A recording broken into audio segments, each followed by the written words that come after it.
Welcome, everyone. We are glad you can join us today for our noontime chat on shade gardening.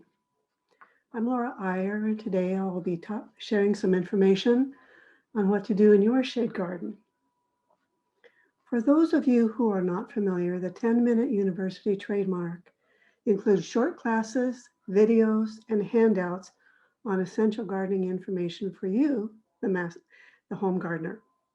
Oregon State University owns the trademark, and Clackamas County Master Gardeners develop and manage the program.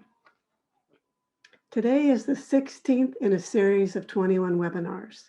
With the help of these webinars, we hope to help you master your garden. For the complete lineup, please see the Clackamas Master Gardener website. The handout for today's presentation is Garden Design 101, and you can download it from our website. Today, Sherry Shung will co-host and facilitate the question and answers following this presentation. Please feel free to post your questions in the Q&A box, and we will answer them at the end. We will be monitoring and posting pertinent links in the chat box. Today, I would like to thank my friends who are master gardeners who allowed me to use their photos for today's presentation. They are Sherry Shung, Sharon Andrews, and Joan Bacino. Let's get started. For some gardens, shade is a luxury. For other gardeners, it's a challenge. If it's a challenge for you, don't give up. A thriving garden is in the shade as possible. Whether you want to spruce up a patio garden that's shady, or bring some color to a shade garden, or bring some life to a woodland path, a carefully thought out plan and carefully selected plant list are essential. There is a wide variety of plants that thrive in the shade, in filtered shade and in deep shade.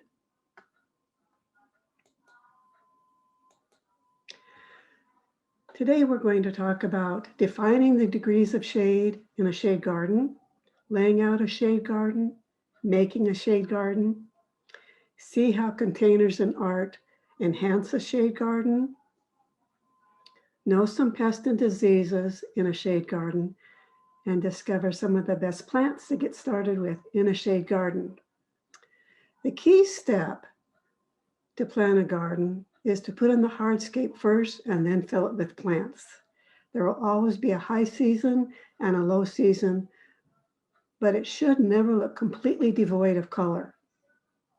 Sometimes you have a sun garden that grows over time so that there's an area underneath the larger plants that are shady. Now you have the opportunity to have a shade garden. Be great. The first thing to do is to determine how much sunlight the area receives and when. And that dictates the kind of plants that you can have that will thrive there. This planting shows plants that are both sun and shade. So in your mind, I would like you to draw a line from the upper left down to the lower right where the deck is. All the plants below the diagonal line are shade plants, and all the plants above that diagonal line are plants that need more sun. So you can have both a shade garden and a sun garden in the same area. You just have to be really aware of where that sun comes and when it comes.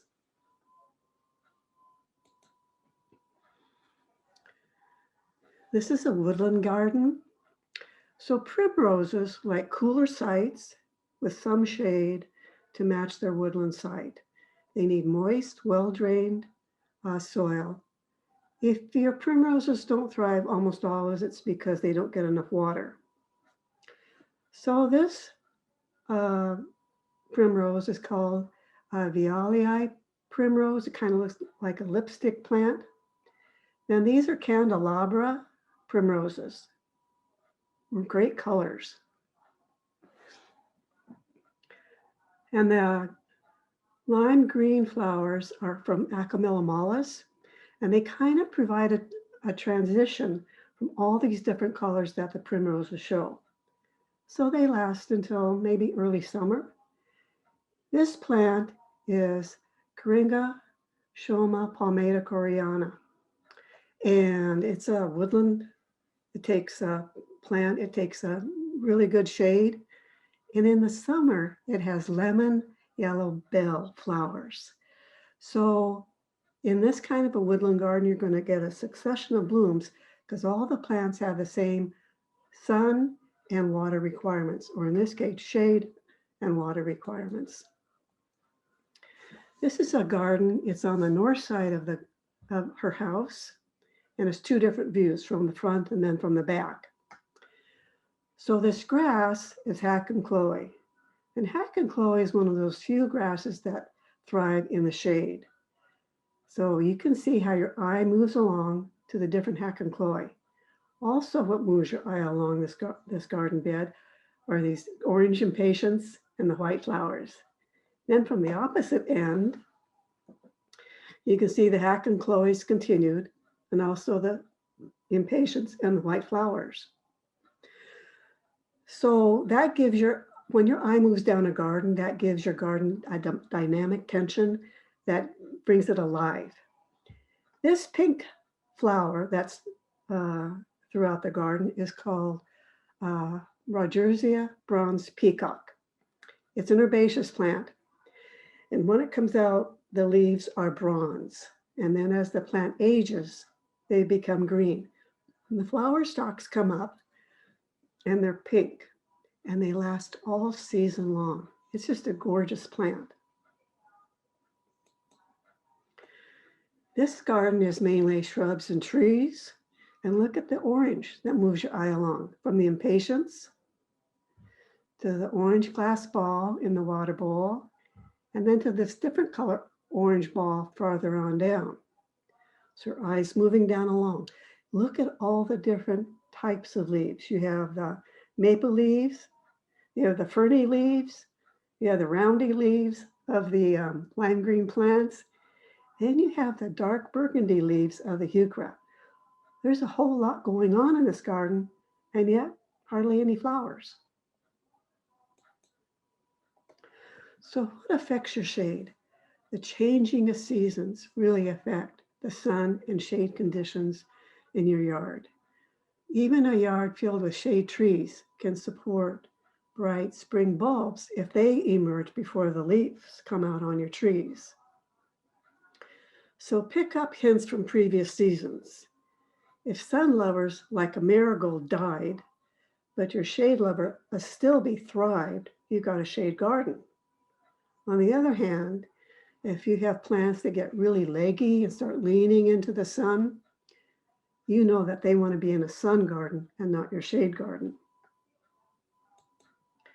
So look how these plants naturalized. It looks so peaceful and full. So under deciduous trees, you want to plant your bulbs before the shady canopies develop. Smaller bulbs that naturalize or spread on their own, like crocus, daffodil, grape hyacinth, winter aconite, really are nice here. So this is one way to do it. Or you could go whole hog. This is the Keukenhof Garden in Amsterdam. And see how the grape hyacinth forms this blue river. Then you have your daffodils over here. And then look at all the spring flowering bulbs. Underneath all these trees where the leaves haven't come out yet. This is something you could try. When you lay out a shade garden or a shady spot, you want to take notice of where the shadows come from, whether it's from trees, shrubs, or buildings. So in this photo, here's the hack and chloe grass, so we know it's shade. Hosta means shade. But look, here's the banana tree, and over here's the lilies. That shows you where the sun is. What you can't really see is against this house, the eaves from the building provide shade right below. And so there's a shade garden underneath. So again, this is a garden, a large garden, where you can have sun and shade together. If you're trying to create shade, plant trees with small leaves and an open canopy. Look at this maple. What a beautiful structure it has. Very open leaves from the maple. Mountain ash, birch, Japanese maple, Asian dogwood, and witch hazel all provide great dappled, eye-pleasing degrees of shade. So here's a landscape schedule that I give to my clients when we're talking about the procedures to follow and how your garden will come together.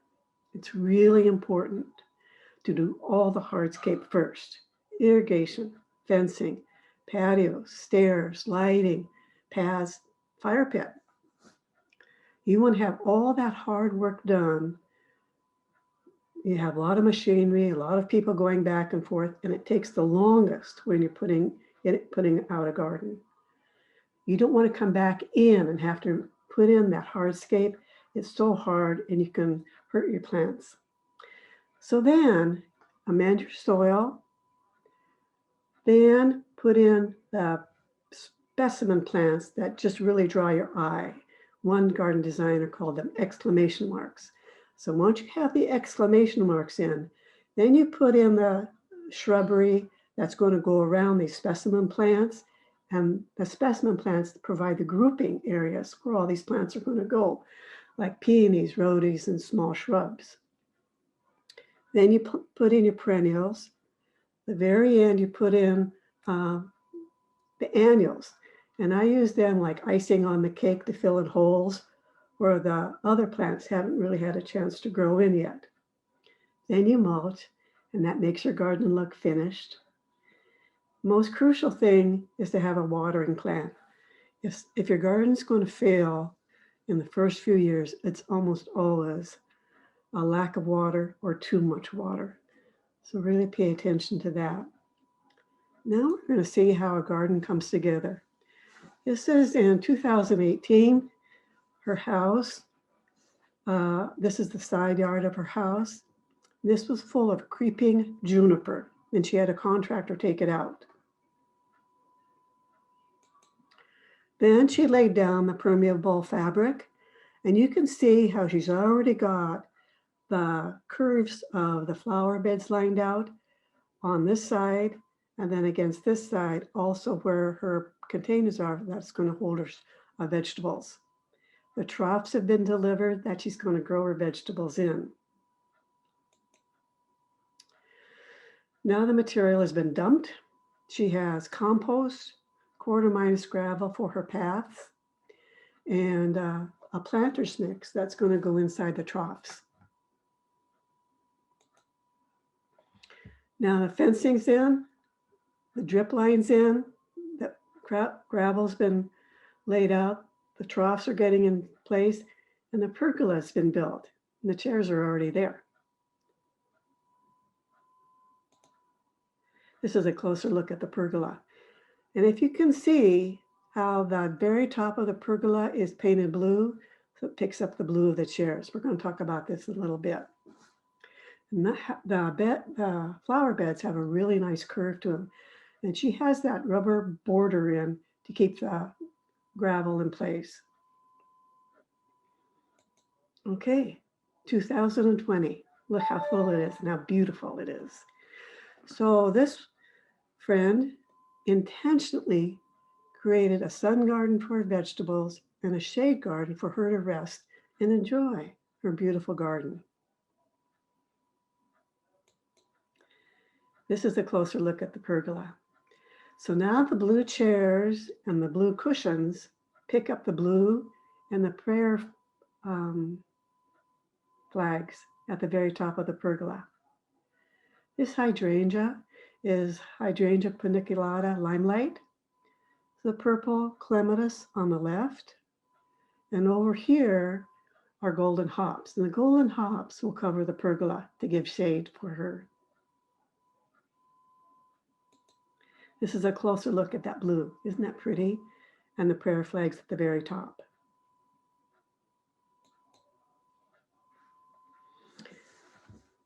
So if grass won't grow, or you need a way to get around your garden, a path.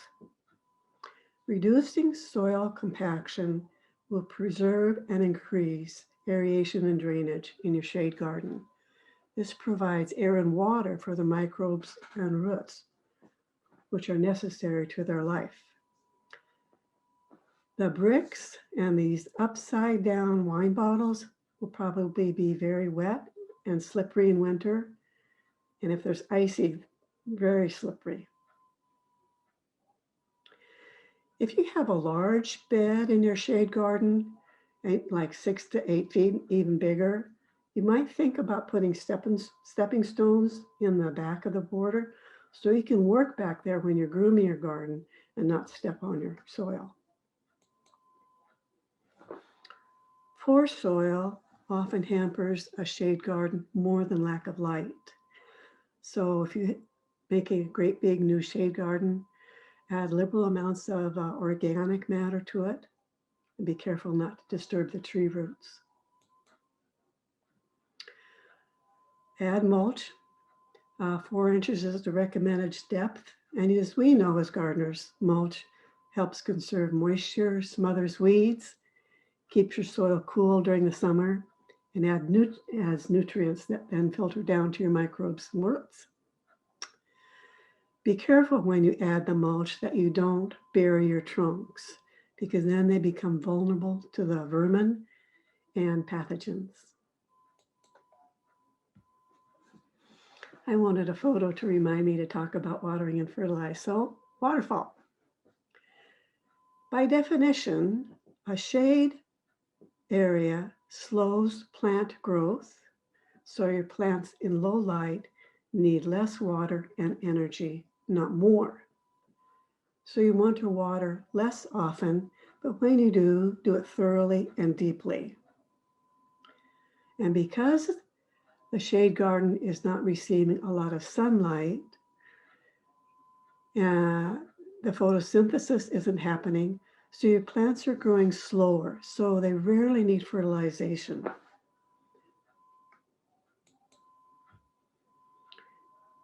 Dew dries more fast in areas that receive morning light, sunlight. So plants that require moderate or drier conditions, if they get morning sunlight, need water a little bit more. Just be aware of what kind of plants you put there. There's hardy fuchsias in the ground, and it's thriving here, as is this really pretty hosta in the back. When you're planting a shade garden, you intermix your plants just like you would in a sun garden. So you position the taller plants toward the back, like this astilbe, and the shorter plants, like this pulmonaria and the brunnera, in the foreground, and then in the midground, and then in the foreground, you plant the ground cover. So look at all the different shapes of leaves. You have the roundy palmate guys, you have the spiky guys in the astilbe, and the pulmonaria has kind of prickly leaves. So you have a lot of texture, a lot of size and shape going on in the foliage in this garden. Different colors too. In this garden, you can experiment with different colors and different plants to see what you like. It's trial and error to find out where your happiness level is. In this, as a strantia with pink leaves, and the pink kind of picks up the pink over this concrete patio over here. Then you have the blue of the false Solomon seal, which picks up the blue of the fothergilla. You have a burgundy heuchera here, which kind of picks up the bronze and the orange of this heuchera. And the heucheras usually have pink flowers. So who expects bronze and orange in a shade garden? But this works because they're the muted shades. So the pastel shades are really the stars in a shade garden. I came up with my jelly bean theory. So in a jar of Kirkland jelly beans, you've got 49 colors. And in a garden, you could have 49 colors too. But if you look at the jelly bean jar, your eye just hops around because you can't find a pattern or a flow. So one afternoon, I divided all the colors into bowls. It took me several hours, and I ate the ugly ones. Then I divided the colors into warm palette, which means the hotter colors, and a cool palette, which are the paler colors, the pastel colors. So now these are the same jelly beans that we saw in the jar. They're just organized. So your eye just flows from one color to the next in both the warm palette and the cool palette. In a garden, you don't want that polka dot effect, and that usually happens when you've gone to the nursery, found a really cool plant that you want, and then you come home and you think, I don't know where to put it. Well, here's a hole, I'll stick it there. But if you could rearrange it so you have a flow, it'll fit right in. So in this garden, your eye picks up a pattern when the color flows. So here's that lime green of the Acamella mollis down here in the corner, purpley plants, purple clematis, the birdhouses are purple. And then you have pink rose up here, so you know this is the sun area. And the sun is the pink is a shade of purple. And this is a monarda reaching for the sun. And monarda, this is a flame red one, kind of flame orange red. And if you look at a color wheel, the orange and the blue are complementary colors. That means they're at the opposite ends in the color wheel. And that's how you can pick out colors to go together. Transition colors in a garden are purple, blue, lavender, silver, and white. So if you have two colors that you don't think go together, you can add white or silver between them, and all of a sudden they flow together. That's kind of what the white in this hosta is doing down here.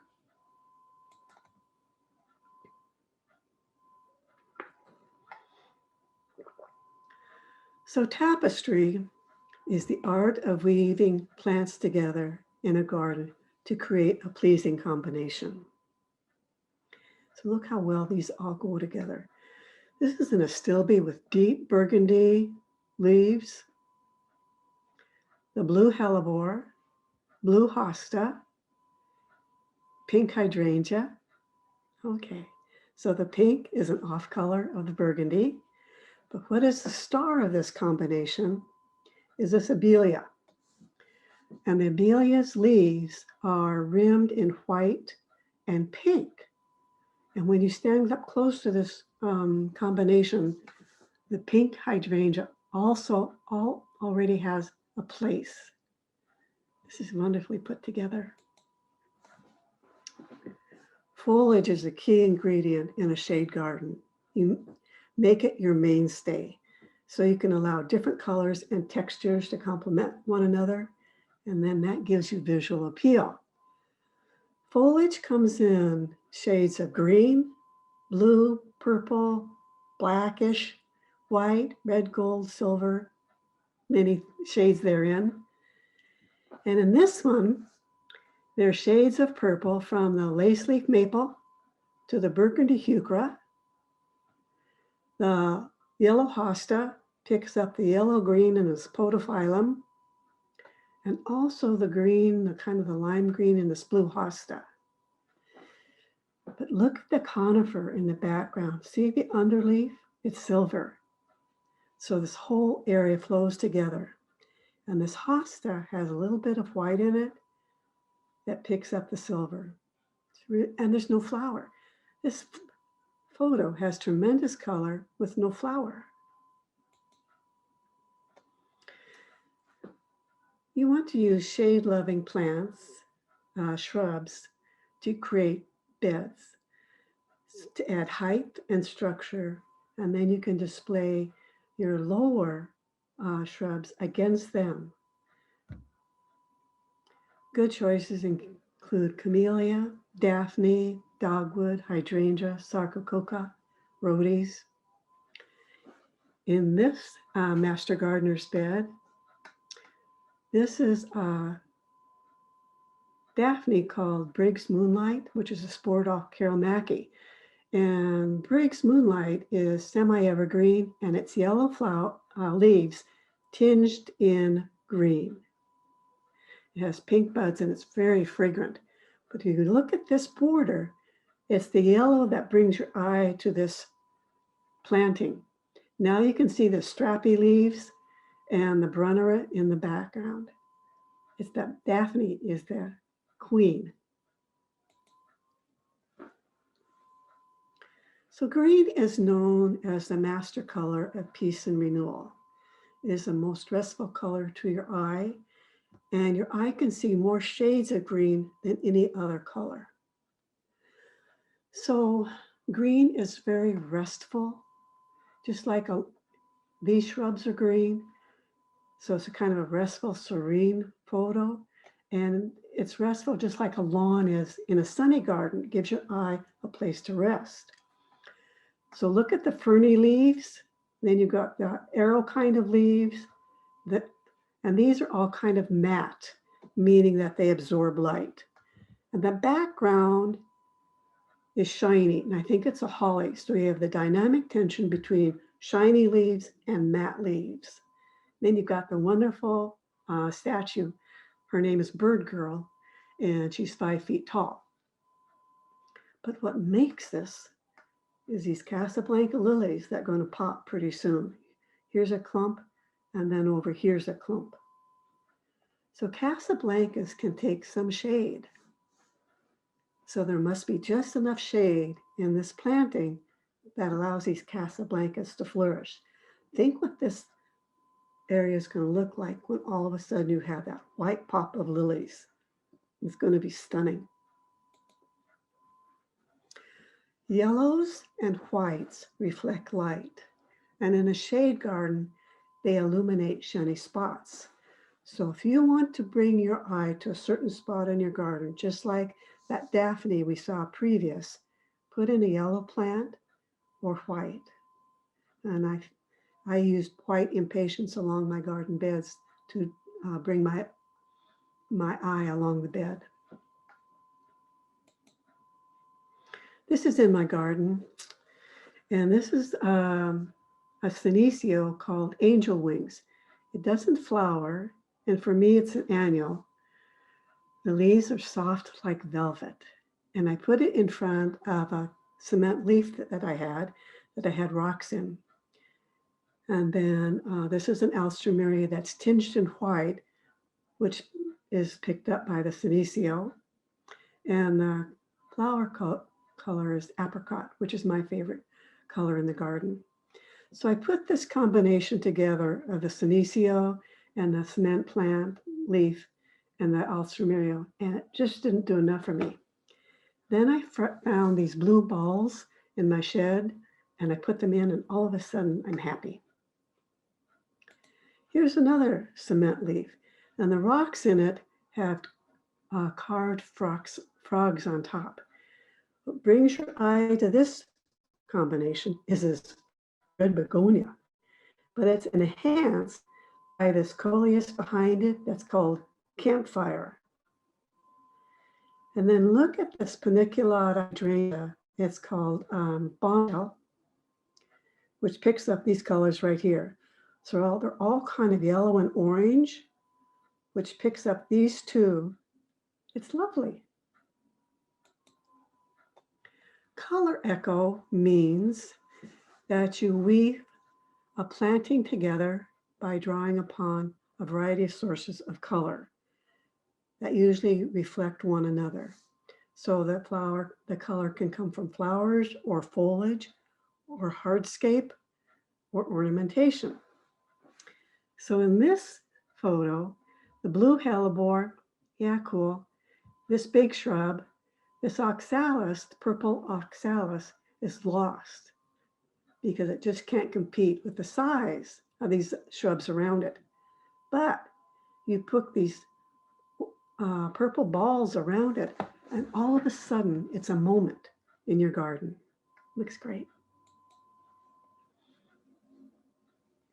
Containers add spots of color and dimension to your garden, and your plants thrive because they don't have to compete with anybody else for their roots. This is my garden on my east side. So we live in a golf course community and our houses are 10 feet apart. That means I get 5 feet and my neighbor gets 5 feet. Well, I asked her if I could plant her side and she gave me permission. So I put a path down that's 3 feet for comfort in walking. That means that on each side is 3.5 feet on my side and 3.5 feet on her side. Not a lot of room to have a tapestry effect. So I made the path curvy so that I could have more space on one side and then a little bit farther, more space on her side. And it worked out. So I put this container down because our houses are so close together. The soil is really pretty crummy because of all the workers working in this area, all the machines that were in there, the ladders. I can't tell you how bad the soil is. Anyway, so I put a container with a dwarf hydrangea. Then I put a trellis in between our two houses because our kitchen windows are right across from one another. So for privacy's sake, I put a trellis in and then trained a trellis at this end. And then at the other end, I put another clematis in. When this clematis blooms, it's purple. So purple and that pink of the deep rose of the hydrangea look great. And because our beds are so narrow on each side of this garden, I put in plant stands so that I could have height. And then I would put the pot in. This begonia is in a pot right outside my kitchen windows. This is the other side of my house on the west side. And this hot-lipped salvia, which has red and white flowers, is at the very end of the sun garden. And then where the statue is begins the shade garden. And on this shade garden, again, our houses are 10 feet apart. I have a 4 feet concrete sidewalk on my side, but that gives me 6 feet on the other side, and they let me have permission to plant on their side. So this is red and white. I'm just going to talk about color now, not the leaf size or shape. This is Nandina Moyer's red, so the new growth is red, which picks up the salvia. This is Nandina Plum Passion, and its leaves, the new leaves are burgundy. Down here, I have a hebe called Red Edge. So it's silver leaves, silver is your transition color. Red, it's a deep red, which picks up the burgundy leaves of the Nandina. My favorite, apricot color, the begonia. And then behind the hebe, I put in autumn fern. And the new growth in an autumn fern is bronze, which picks up the color in the apricot. This is a part shades, part sun container, and it has crispatum and begonia in it. And the begonia is a bonfire. See how the begonia leaves are shaped like really thin arrows? That means it's a Boliviensis. The crispatum has gray-green leaves, cool, good show off for the red-orange of the bonfire begonia. Then it has yellow flowers in the summer. So then you have the yellow and the red in a shade garden. Pretty cool. Or you could have a very simple planting by your front door. And I'm sure that as the season progresses, as summer progresses, she changes out the flowers. So that something always gives her a smile when she goes to her front door. So shade is ideal for seating. Look at the pillow in this orange sherbet chair in a shade garden. The pillow picks up all the colors that are surrounding this chair, from the purple clematis to the container, the apple green in the container, to the lime green of this grassy plant. When you put a chair or a settee in a garden for for seating, you don't want any of the plants to encroach upon the chair because it gives people the willies. Nobody likes to be touched by the plants.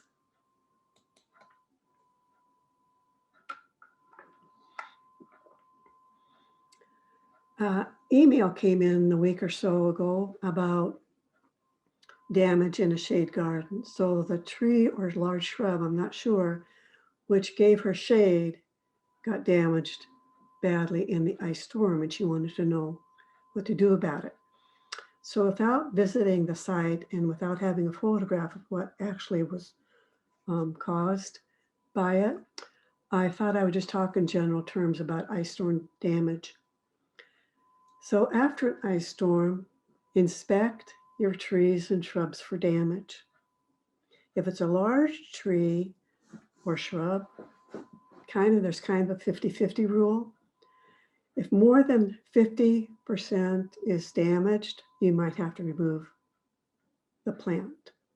If less than 50% is damaged, then you can do corrective pruning, maybe to bring it back into shape. If it damages smaller shrubs or trees, you can do corrective pruning. And in a shrub, remember that you don't want to remove more than a third of the plant because you'll cause it to lose its vigor. So it might take a couple years to bring that shrub back. Or it could be a nursery opportunity and you get to go buy new stuff. But wait and see how your plants react to the new sunny location. In some cases, they might like it, depending on the shade plant. They might get enough sun now to grow even better. Or they might need an umbrella during the heat of summer when it's the worst, but then maybe not in other times. So initially, I would just wait and see how the plants react, and they'll tell you if they're happy or not. But again, you might get to go to the nursery. Now we're going to talk about pests in a garden. Snails and slugs are probably the most annoying and most damaging in a shade garden. As you know, a shade garden has many like foliage plants, and apparently they're the favorite of the slugs and the snails. So you just have to be aware of that. All my hostas are in containers now, even though slugs and snails can climb, but I can put in a harsher chemical that my dog can't get. So you want to think about your plant selection. Optimum timing of irrigation is in the morning, because if you water at night, then you're creating an environment that the slugs and snails prefer, dark and damp. Sanitation in the garden always. You don't want to have a place where the slugs can hide or lay their eggs. Manual remove them whenever you see them. Trapping by barriers, and you monitor that every day, or chemical bait. The azalea lacebug is a fairly recent addition to our area.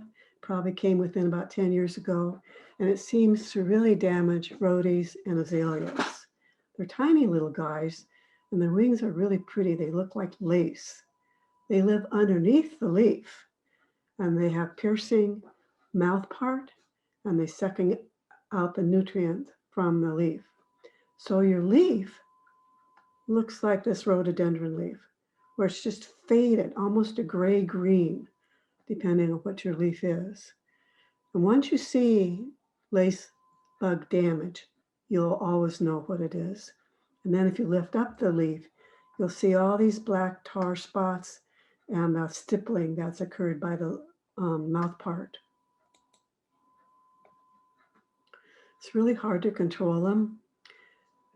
Make sure your plants aren't under stress. There's more infestation in plants in sun. So in a shade garden, that might not matter, but my rhodies got it even though they were in the shade. You can try spraying underneath the leaves, and you would need to do it when they're there so that you can spray them away. So you'd have to monitor that maybe every day for a while. Chemical products seem to work, but they have to be there because they're contact chemicals. It's a hard problem once you have it. Now, diseases. There aren't many. Powdery mildew fungus is spread with warm afternoons followed by cool nights with high humidity. So basically in the fall, this is a columbine leaf, and the columbine is an herbaceous plant.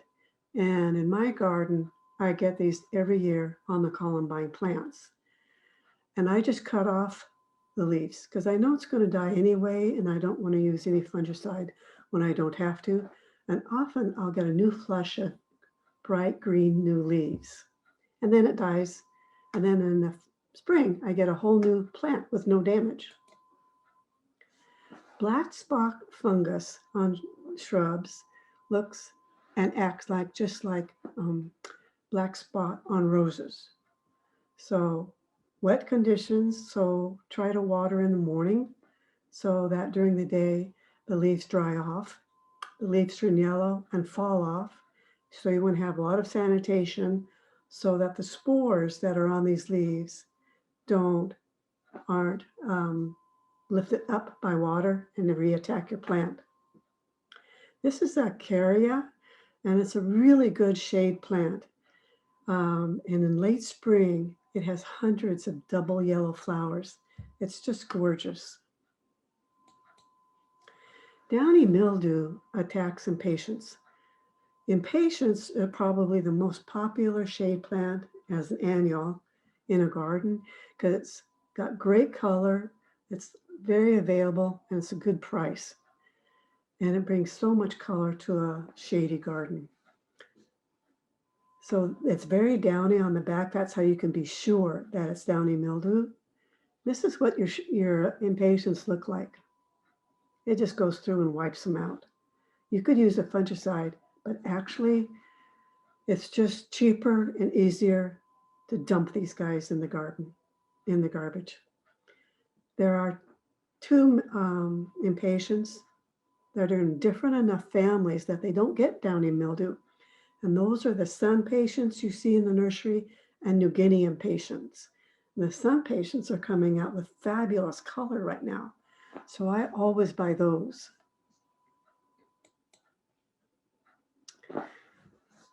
So gardening in the shade has a reputation of being difficult, but it doesn't have to be as long as you choose the right plants. You can have a beautiful garden, even in very low light. And some of the most popular garden plants are popular because they're reliable and readily available. So here are some garden shade plants to get you started. And I'm sorry, but this is not available as a handout or for download. But what you can do is when this video is made available at our website under 10-Minute University videos, then you can take a screenshot of this list. I'll just leave this up here. I have all these plants in my shade garden. A shade garden is my favorite type of garden to put in, and I always do that first before I do sun. The only one I don't like is Trollius and Lemon Queen. If I liked Trollius, Lemon Queen would be my favorite because it's really pretty lemon flowers, lemon yellow flowers. But it blooms briefly at the end of spring, early summer. It's a 2 foot by 2 foot plant. And when it isn't in flower, I just don't like the look of it. So I don't have it, but I have everything else. So I'll let you look for a moment.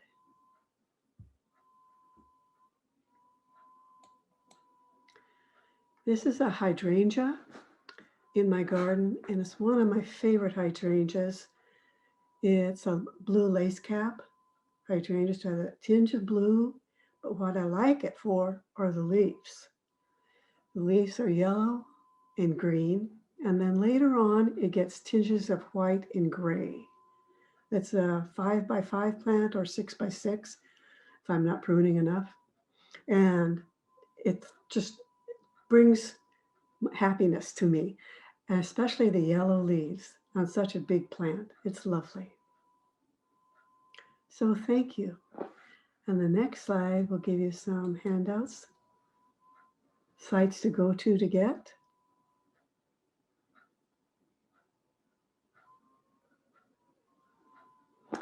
While getting ready for the questions and answers, I'll put back that list of the best shade plants to get started.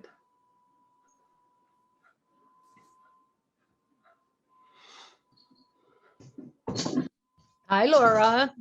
Hi, Sherry. That's a wonderful presentation. So much good information available, and love the photos, especially the ones I took. Yeah, thanks. So we have some questions, but a lot of people, they love the information, but they were not able to write down the plants, especially when they see a picture, a combination they like, and they can't write down fast enough for all the names of plants you talked about. So I'm going to put you on the spot here and ask you, with all the witnesses listening in, will you take the time to put together a slide list? So for each slide, put down the names of plants, and we can send that out to people. Okay. If you do the list quickly. Quickly? Yeah. Right now?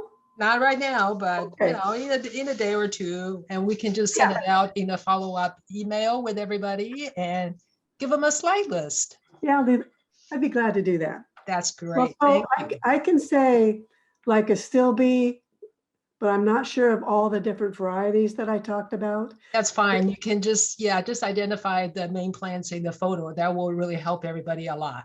Okay. Okay, wonderful. I can see a lot of people cheering silently. Okay, so somebody had a question about some of the plants you mentioned. For example, hydrangea, lily, because you show them in the context of a shade garden, but we know they don't live in full shade. So can you talk a little bit about the different degrees of shade in your terms of shade garden, and how much light various so-called shade plants really need in order to do well? I mean, look at the list that you're showing on the screen now. Clearly, some of them like more sun or light than others. So I'll just talk about hydrangeas first. They seem to do best in morning light. Their afternoon sunlight is very hard on them unless they get enough water. If they get enough water, they can survive a lot more light than you would expect. The oak leaf hydrangeas, which I did not show a picture of this time, really like sun. And I put it in clients' gardens in gentle full sun. I don't want to burn them. In this list, the asarum, which is a ginger, that likes deep shade. The stilby likes more shade than sun. It's hard to talk about degrees of sun because you have kind, gentle morning sun. Afternoon sun is usually harsher and it's lower. So I'm going to tell you the plants that do not like sun at all or do best on the north side. Asarum, astilbe, coleus, they're bringing out sun coleus that take full sun. So, but they will say it, some like the King Kong coleus love full sun. So when you buy coleus, check it out and see what kind. Columbine likes morning sun. It's just a gentle plant. Coral bells depends on the leaf color. If you get the leaves that look like marmalade, they hate the sun. If you get sun, if the coral bells, and the Latin is heuchera, with silver leaves or deep burgundy leaves. They can take quite a bit of sun. Corydalus lutea and Corydalus pear David are some of my favorite, and they do well with almost all shade. They're a really low growing plant, and they have these blue flowers that come up that are just perfect if you're creating like a woodland shade garden. Cyclamen likes morning sun. Daphne, it depends on the variety. Carol Mackey and Briggs Moonlight seem to like shade. Some Daphne or Dora can take full sun if it gets enough water. Daphne's one of those ones that's either going to tell you it's happy or it's not happy. And you know pretty soon. Digitalis, it can go either more sun or less sun. Epimedium prefers a north garden and very little sun. Ferns, I think that's little sun, or they tend to burn. Hack and Chloe is happiest in morning filtered light or filtered light. It can take sun, or Hack and Chloe aureola likes filtered sun. There's a Hack and Chloe called Sun King, I think, or Sun Bright, and it's pure yellow and it loves the sun. Hebes, like I've seen them grow in display gardens down at the research station in Aurora, and they were grown in full sun. Most of mine are in part sun, except I stuck one in full sun because I just like the look of it. It's called Hebe Amy. It's one of the larger Hebes, and it has purple flowers, stunning. Hellebores are very tolerant. I have them in morning sun and on the north side of my house where they get some sun, very gentle. Hostas, mostly sun, morning sun is good. Theoretically, if the hosta has thicker leaves or sometimes the blue leaves, they can take more sun. That's where you would just try, it's experiment with, see what they're happy with. Impatiens, both sun and shade. Those sun patients can take full sun, and I've done it just because I like the white in my sun garden. It's stunning. Polonium, morning sun. Solomon seal, morning sun.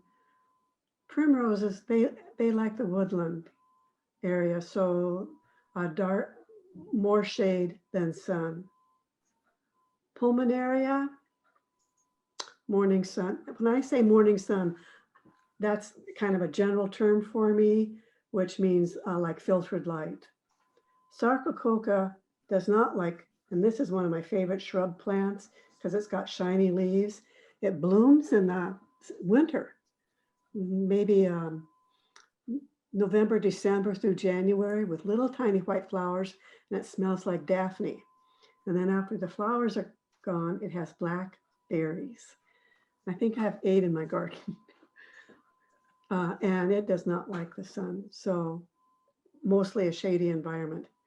Skimmia japonica has to be north or no sun. It needs a shaded area. Tiarella is kind of like a heuchera. It would like more shade than sun. And Trollius is part sun, part shade. Does that help? Yeah, I think that's very helpful. We have a couple of questions about areas under the tree. So someone asked a general question about what does the woodland garden mean? What makes a woodland garden? But a specific one is what kind of plants, maybe some examples from this list that would work best under a big fir tree. Fir trees are hard. I'll do that one first because the roots are so close to the surface. And the growth goes quite as far out as the canopy of the tree. So it's really hard. You can plant bulbs in between or ground cover seems to be the best. The other thing to remember is fir trees are mainly grow in acidic soil. So not every plant will be happy with that much acidic soil. So the plants that grow under, what was your first question? Like a filtered light, filtered So, shade? well, what makes a woodland garden? What makes a woodland garden usually are damp and damp soil and quite a bit of shade. If you're walking along a forest path, that kind of shade. Sometimes you can get high canopy from the conifers or tall trees and just filtered light comes through. That can be enough, but they do not like sun. So in this list, Asarum,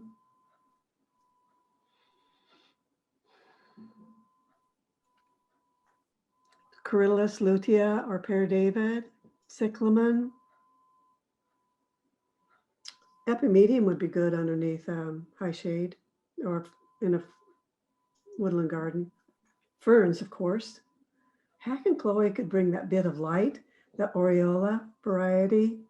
Hellebores would be good. Hostas, they need quite a bit of water. So it depends on how much you can water your garden.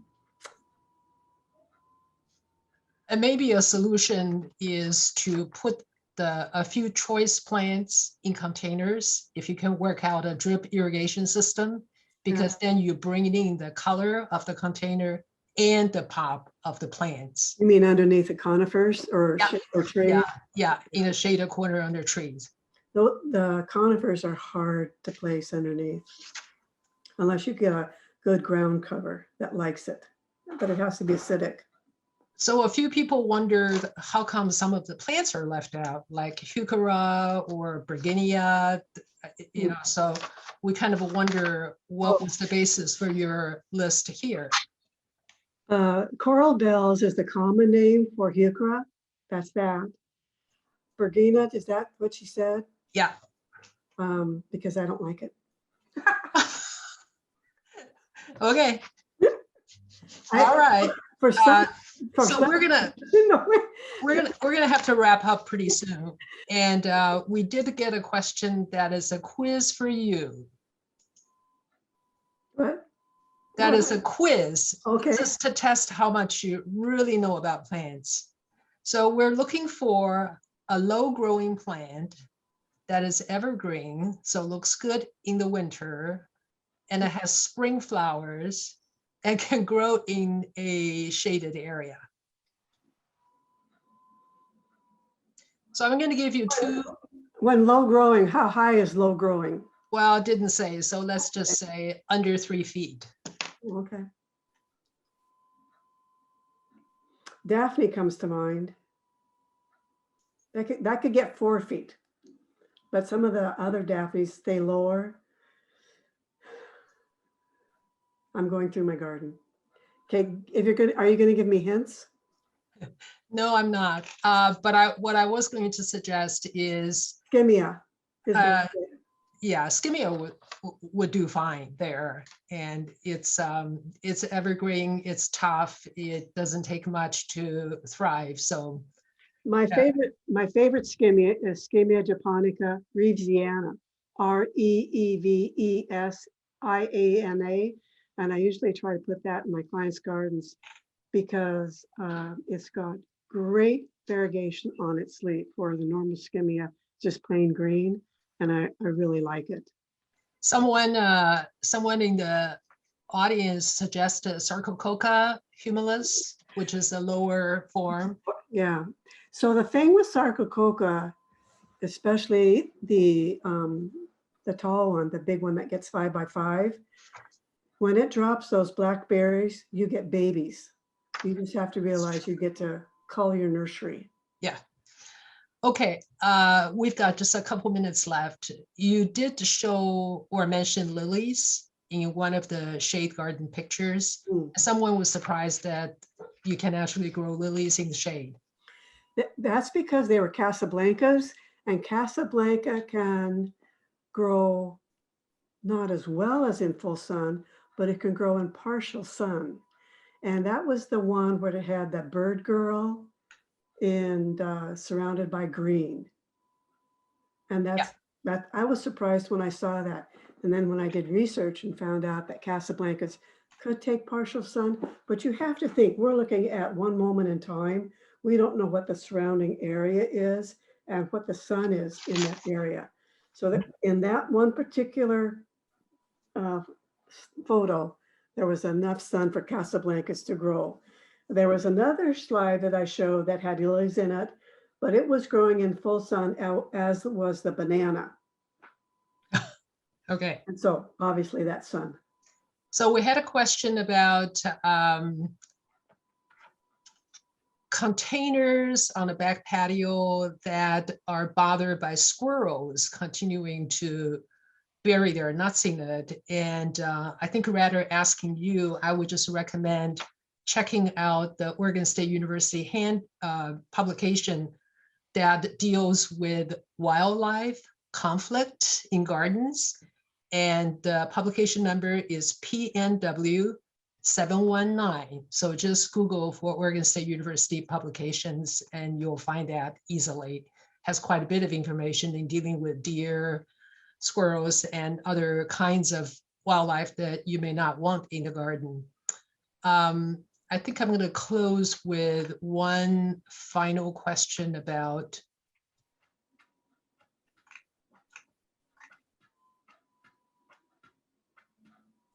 somebody said, because you garden on your neighbor's property, this person wants to know, would you be her neighbor? Oh, that's so sweet.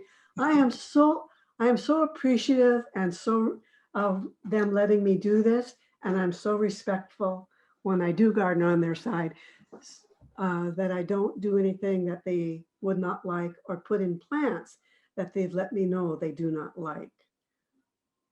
All right. Well, on that, I'm sorry we've run out of time, so we're not going to be able to get to the rest of the questions. If you want to get Master Gardener advice, we encourage you to visit metromastergardeners.org. And that's where you can submit pictures and more detailed descriptions of what your need is. And Master Gardeners are standby and available to help you.